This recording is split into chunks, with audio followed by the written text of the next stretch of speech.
अरे सावधान मेरे वतन के लोगों, रहना इन गद्दारों से, देश के टुकड़े हो न जाए कहीं देश विरोधी नारों से। आज से 70 साल पहले जो देश आजाद नहीं हुआ था वो स्थिति आज आपके सामने उपस्थित है, उससे भी भयानक। किसान है, एक मजदूर है, ये उद्योगपति, कॉन्ट्रैक्ट फर्म, एक मजदूर और एक किसान। जब तक जीवित हैं तब तक कार्य करते रहो, रोटी खाते रहो, मर जाओगे गोली मार को उल्टे डाल दिए जाओगे। इनके साथ में ये होगा। और अरे ये झुक गई कमर और टूट गए घुटने, अब सह सकता भार नहीं है। भीषण ताप, हवा के झोंके मुझे झकोरा दे जाते हैं।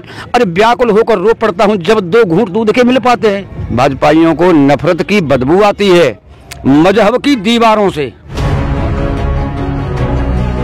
नमस्कार, मैं हूं देव। इसमें आप देख रहे हैं लोकतंत्र टीवी। ये गाजीपुर बॉर्डर है। किसानों ने एक बड़ा मैसेज दिया है।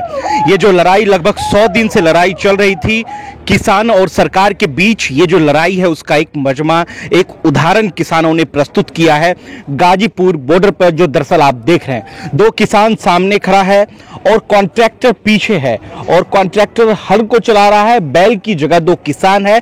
मतलब साफ है, आने वाले फ्यूचर में जो किसान सोच रहा है, जो किसान कहना चाह रहा है, दरअसल इस पिक्चर में, इस तस्वीर में साफ साफ दिखाई दे रहा है। क्या इस तस्वीर का मूल मकसद क्या है जो किसानों ने आज यहाँ पर इस तरह के स्टैच्यू लगाकर साबित किया? क्या कहना चाह रहे किसान? मैं चौधरी जबर सिंह, सभापुर बारा क्षेत्र, खैर अलीगढ़ से हूँ। आपने बहुत ही पेचीदा प्रश्न पूछा है। आज से 70 साल पहले जो देश आजाद नहीं हुआ था वो स्थिति आज आपके सामने उपस्थित है, उससे भी भयानक। जैसे आप किसी भी कार्य को देख लो, पहले नंबर आपकी एमएसपी से लेके चलता हूं मैं। हमारी बाजरा की एमएसपी रेट था 2100 रुपये, और उसकी बिक्री कर जो खरीदा गया हमसे मंडियों के द्वारा और पूंजीपतियों के द्वारा, उसको खरीदा गया 700 रुपये से लेकर के 1200 रुपये तक। हमने 6 महीना उसमें मेहनत की, खाद भी लगाया, पानी भी दिया, दिन रात मेहनत की। मेहनत करने के पश्चात हमें 1/3 हिस्सा मिला। 2 हिस्से को वो ले गए, उन्होंने कुछ नहीं किया, इधर से इधर को पलटा, वो ले गए। आज की स्थिति ये है कि अनलिमिटेड वेयर हाउस में जो भी ये भरेंगे उसमें ये भरने के पश्चात किसान के पास नहीं रहेगा। तो आज आप एक उदाहरण देख लीजिएगा, तीनों कानून के तहत एक उसमें भी छोटा सा उदाहरण दे देता हूं मैं आपको कि अब रेल निजीकरण में चली गई, अर्थात प्राइवेट में कॉन्ट्रैक्ट पर। जब रेल कॉन्ट्रैक्ट पर चली गई तो हम जब भी जाते हैं, हमारे चाचा ताऊ भाई बहन या कोई रिलेशनशिप, कोई भी रिश्तेदार आता है तो हम वहां जाते हैं तो 5 रुपए का प्लेटफार्म टिकट लिया, उसके पश्चात वहां चले गए। अब क्या है, अगर हम किसी को लेने के लिए जाएंगे तो 5 का 10 गुना, यानी 50 रुपए का प्लेटफार्म टिकट है। इसी प्रकार यानी कि हमसे 20 रुपए किलो गेहूं खरीदेंगे, और जब नहीं रहेगा आम जनता को, जो किसान नहीं है, उनको इसका 10 गुना करके 100 से लेकर के 200 रुपए किलो तक गेहूं मिलेगा। वो कर नहीं पाएंगे। किसान और मजदूर, एक किसान है, एक मजदूर है, ये उद्योगपति, कॉन्ट्रैक्ट फर्म, एक मजदूर और एक किसान, और वो कॉन्ट्रैक्टर हैं। इसी प्रकार से जोतेंगे। जब तक जीवित हैं तब तक कार्य करते रहो, रोटी खाते रहो, मर जाओगे गोली मार को उल्टे डाल दिए जाओगे। इनके साथ में ये होगा और कुछ नहीं। आप साफ साफ ये कहना चाह रहे हैं कि ये जो किसानी है, ये जो जमीन है, वो किसानों के अंदर नहीं रहेगा, बाहर हो जाएगा, पूंजीपतियों के हाथ में चले जाएगा। हाँ, बिल्कुल। ये आपको बताया किसने? बताया नहीं है, मैं इसके बारे में बताता हूँ आपको। बताया हमको किसी ने नहीं है, हम सब जानते हैं, बिल्कुल जानते हैं, क्योंकि ये राजनीति 3 पॉइंटों पर चलती है, झूठ प्लस फरेब प्लस मतभेद बराबर राजनीति।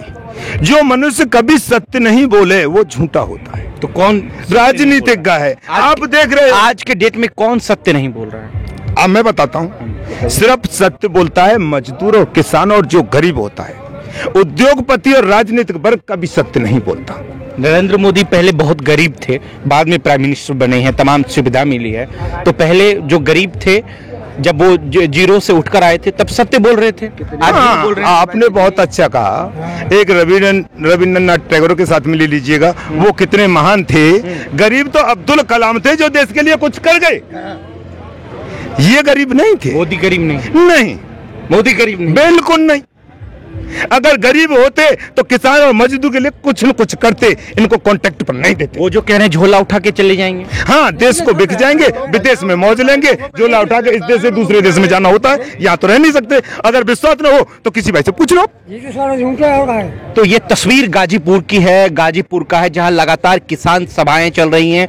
यहां से टिकैत जी आते हैं और टिकैत जी की पूरी देश में जन यात्रा, किसान यात्रा आप कह सकते हैं, लगातार चल रहा है, जोर शोर से किसान मौजूद हैं। एक बात बताइए, जिस तरीके की तस्वीर है, जो किसान भाइयों ने एक बड़ा मैसेज देने का काम किया पूरे देश के हिंदुस्तान को, वो लोग जो अब भूल गए थे कि किसानी क्या होती है, जमींदारी क्या होती है, क्या एक बड़ा पैगाम है इस स्टेचू, इस तस्वीर के माध्यम से? आपने बहुत अच्छा प्रश्न किया, परंतु इसमें कहावत होती है, जानते तो हैं परंतु मानते नहीं। क्योंकि सारा विश्व ही जानता है, हम ही नहीं, विश्व जानता है। भारत कृषि प्रधान देश है, 80% कृषक हैं, और जब 80% कृषक की ये स्थिति होगी तो आप बताइए, आप सोना नहीं खाते और अन्न तो आप भी खाते हो, क्या उस प्रकार से अन्न आप खरीद लोगे? एक प्रमाण आपके पास में अभी मैंने उपस्थित किया था कि प्लेटफार्म 5 रुपए का था, और जब से निजीकरण में आया तो 50 का 10 गुना हो गया। आपका अनाज 20 का होगा तो इसका 10 गुना ये भी होगा। रुक बने रहिएगा। ये कह रहे हैं कि 10 गुना हो जाएगा, अनाज की कीमतें 10 गुनी बढ़ जाएगी। कहने का मतलब ये है, जो कुंवर साहब जो बोल रहे हैं ये सत्य कह रहे हैं। कहने का मतलब ये, आज की ये तस्वीरें जो देख रहे हैं और ये किसान जो हमारे पास जो खड़े हैं, आप सबके जो देख रहे हैं, ये बेबस हैं, यहाँ बेबस हैं, ये हकीकत है, ये बेबस है। और बेबस किसान की एक आवाज है, क्या कि भारत देश आपका है कृषि प्रधान, क्या कहूं खेत खलिहान की बेबस हो रहा किसान। किसान की ये बेबस आवाज क्या है कि कर्मशील में रहा सदा से, किंतु मिला अधिकार नहीं है। अरे ये झुक गई कमर और टूट गए घुटने, अब सह सकता भार नहीं है। अब भार नहीं सह सकते। भार कौन बनाने की कोशिश कर? अरे भार तो ये सरकार कहती है, नरेंद्र मोदी की। हाँ जी। सारे जो हमारे विभाग थे, सारे विभाग जो प्राइवेट में दे दिए, सारी कंपनियां जो सरकारी कंपनियां थी, हमारे बच्चे कहाँ जाएंगे? संविदा पर काम करेंगे, हर विभाग। एक मिनट, किसान की बेबस आवाज क्या है कि देते ही जन्म मुझे जननी निज खेतों पर ले जाती है, और खुद जुट जाती काम काज में, मुझे गोद धरा की दे जाती है। भीषण, एक मिनट, भीषण ताप हवा के झोंके मुझे झकोरा दे जाते हैं। अरे व्याकुल होकर रो पड़ता हूँ जब 2 घूंट दूध के मिल पाते हैं। तो क्या कहता है वो बेबस, कोई मुझको क्या देगा जब मिला मात का प्यार नहीं है। ये झुक गई कमर और टूट गए घुटने, अब सह सकता भार नहीं है। सूर्य उदय से, किसान की बेबस आवाज है ये कि सूर्य उदय से और सूर्य अस्त तक कठिन परिश्रम मैं करता हूँ, अन्नदाता कहलाता हूँ, फिर भी भूखा मैं मरता हूँ। ये हकीकत कह रहा हूँ मैं, आप बताएं इसमें कोई भी गलतियां हो मेरे पे। ठीक, तो ये वो किसान है। एक मिनट, सूर्य उदय से सूर्य अस्त तक कठिन परिश्रम मैं करता हूँ, अन्नदाता कहलाता हूँ, फिर भी भूखा मैं मरता हूँ। मेरे श्रम से बनी मीनारें, मेरे श्रम से ये बनी मीनारें, और मेरे लिए मकान नहीं है। अरे मुझको कहते आधार दे सका, क्यों कि ये भारत जो है कृषि पर आधार है, ये कृषि प्रधान देश है। मुझको कहते आधार दे सका, पर मेरा हिंदुस्तान नहीं है, क्यों कि मेरा ही शोषण होता है। कहिए, किसान की ये बेबस आवाज है कि मेरा ही शोषण होता है। क्या यह भ्रष्टाचार नहीं है? अरे ये झुक गई कमर, टूट गए घुटने, अब सह सकता भार नहीं है। तो ये तस्वीर गाजीपुर की है, जहां तमाम बुजुर्ग किसान हैं। इनके मुस्कान, इनका फेस देखिए, जो अब ऐसा लगता है कि ये थक गए हैं, लगातार एहतिजाज भी कर रहे हैं सरकार से। ये तस्वीर जो आप देख रहे हैं बड़ा मैसेज देने का काम कर रहा है। जो किसान चीजों को समझ रहे हैं वो अब इन चित्रों के माध्यम से, मूर्तियों के माध्यम से लगातार समझाने की कोशिश की जा रही है। क्या लगता है कि ये लंबी लड़ाई तो है, लंबी लड़ाई लड़ेंगे आप? हमारे पूर्वज देश की आजादी को प्राप्त करने के लिए अनगिनत योद्धाओं ने बलिदान दिया, जो कि उनमें से कुछ इतिहास में भी रजिस्टर्ड नहीं है, अंकित नहीं है। आज मैं आपको एक बात फिर भी कहता हूँ, ये आप गाजीपुर बॉर्डर की बात मत कहिएगा, ये प्रत्येक गांव, खेत खलियान, प्रत्येक जगह की बात है, क्योंकि हर जगह किसान और मजदूर है। आप, मैंने पहले उदाहरण दिया था रेलवे का, दूसरा उदाहरण मैं आपको फिर भी एक प्रस्तुत करता हूँ कि जब तक ये राजनीति है, इनके अंदर साम दाम दंड भेद नहीं आएगा, तब तक देश का विकास नहीं होगा। वो कैसे कि देश का विकास नहीं होता, देश का विकास नहीं होता, नाच और गानों से देश का विकास नहीं होता, कार और विमानों से देश का विकास होता है, चरित्रवान नौजवानों से, खेत और खलियानों से। जिंदाबाद। क्या एज? जिंदाबाद। ये देखिए, ये काफी बुजुर्ग हैं। कितना एज हो गया, उम्र कितनी हो गई? अभी 70 साल में। 70 साल के हाँ। हो गए। तो भाई लोटे जान किसान मरा कोटो जाते हैं दिल्ली था, इसमें जाते हैं गाजीपुर बॉर्डर पर, सभी किसान हाट बॉर्डर पर फिटे, कब मर जाओ। इतना मोदी नहीं मान रहा था जाने का नहीं, किसान ही हटने का नहीं। जैसा तुम्हारी बात सुने तुम इनसे पूरी भी बता दो, वहाँ से पूरी बात मारिया। देखिए देखिए, किसान की फिर एक आवाज आ रही है, जैसे कि हमारे चौधरी चरण सिंह जी ने एक आवाज निकाली थी कि मेहनत कश इन इंसानों को और खेती में लगे किसानों को खुशहाल सदा रखना मेरे इन खेत और खलिहानों को। समझे? केवल एक चौधरी चरण सिंह आए थे यहाँ, देव रूप होकर आए थे, मगर आए थे तो मनुष्य रूप में, मगर वो देवता थे किसानों के लिए और मजदूरों के लिए भी।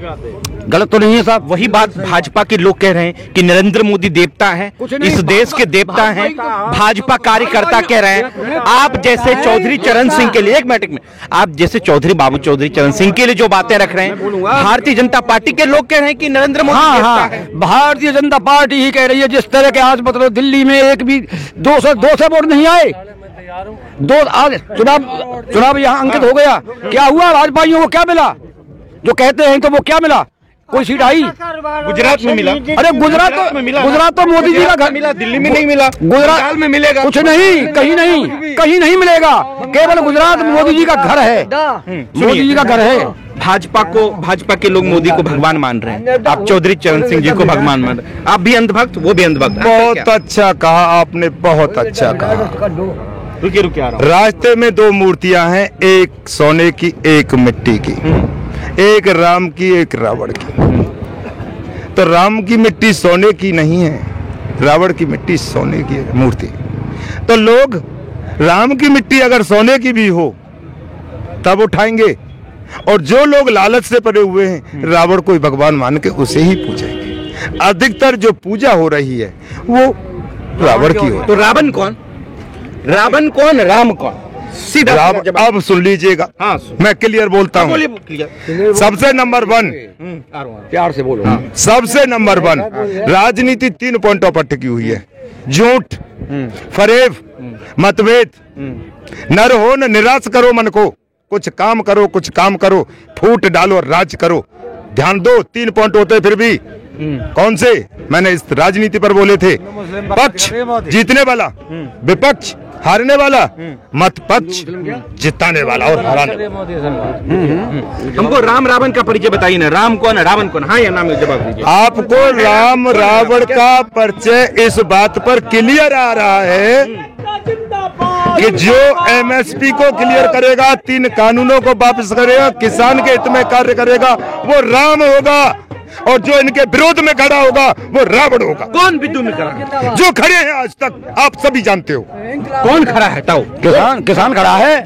विरुद्ध में कौन खड़ा है? किसके विरुद्ध में? किसान के विरुद्ध। अरे ये बीजेपी खड़ी है। तो बीजेपी रावण हो गई? हाँ, रावण है, रावण कह रहे बीजेपी। जो बुजुर्गों ने कहा वो सत्य वचन है। ये कह रहे जो बुजुर्गों को कहा वो हकीकत है। और सुनो, भाई साहब क्या बोले कि हिंदू और मुसलमान के बीच में ये, हाँ, सुनने की जरूरत है।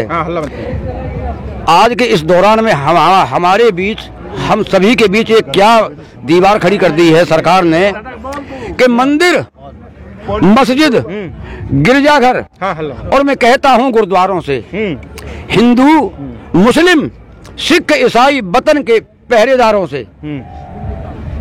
भाजपाइयों को नफरत की बदबू आती है मजहब की दीवारों से। मजहब जो हमारे बीच में खड़े हैं, मजहब की दीवारों से। अरे सावधान मेरे वतन के लोगों, रहना इन गद्दारों से। देश के टुकड़े हो न जाए कहीं देश विरोधी नारों से, समझे। शायद तुमको ध्यान नहीं है, शायद तुमको ध्यान नहीं है पुरखों की अमर कहानी का, शायद तुमको ध्यान नहीं गुरुओं की कुर्बानी का, शायद तुमको ध्यान नहीं वीरों की जोश जवानी का, और शायद तुमको ध्यान नहीं है उन आंखों के पानी का। अरे ये पानी नहीं, लहू दे करके इस बगिया को सींचा था। बगिया का कौन? जो हमारा ये भारत देश है, इस बगिया को सींचा था, और फांसी खा खा कर वीरों ने माँ का नक्शा खींचा था। आज ये इस देश पर और ये ऐसो आराम कर रहे हैं, इनको वो भूल गए जो किस तरह से आजादी ली थी अंग्रेजों से, समझे। भूल चुके हैं ये। किसान जो है सबसे आगे है आज, किसान के ऊपर और ये हथियार चलाए जा रहे हैं। धन्यवाद मोदी जी के लिए। नरेंद्र मोदी जिस तरीके से लगातार ये बात कह रहा है कि जो किसान है वो इस चीजों को समझ नहीं रहे हैं, छोटे किसान जो है उसे ज्यादा फायदा पहुंचाने की कोशिश की जा रही है, उसे ज्यादा फायदा पहुंचाया जाएगा। सर मेरे आपसे एक नरेंद्र मोदी सरकार लगातार ये कह रहे हैं कि इससे, इस बिल से छोटे किसानों को फायदा होगा, बड़े किसानों को फायदा होगा। कहिए कि ये बात गलत है। इस बात को स्वयं निर्णय गवर्नमेंट ले, क्योंकि हम जब विरोध कर रहे हैं कि हमें ये पसंद नहीं है, वापस ले ले, बात खत्म। इतना बड़ा हंगामा करने की जरूरत ही क्या रह गई? जब पसंद नहीं, वापस ले, बात खत्म। पसंद नहीं तो वापस, बिल्कुल। कानून जनता के ऊपर आधारित होती है। अब मैं एक बात और बताता हूँ। हाँ बताइए। कि जब ये सारा तीनों बिल पास हो जाएंगे, तो ये कहेंगे कि आपको कोई परेशानी आती है तो आप सब डिवीजन मजिस्ट्रेट के पास जा सकते हो, अर्थात एसडीएम साहब के पास। जब ये सारे ही प्राइवेट हो जाएंगे तो एडीएम, डीएम, एडीएम, ये अन्य जजेज हैं, वो सभी उसी के होंगे। किसान की सुनेगा कौन? जय हिंद, जय भारत।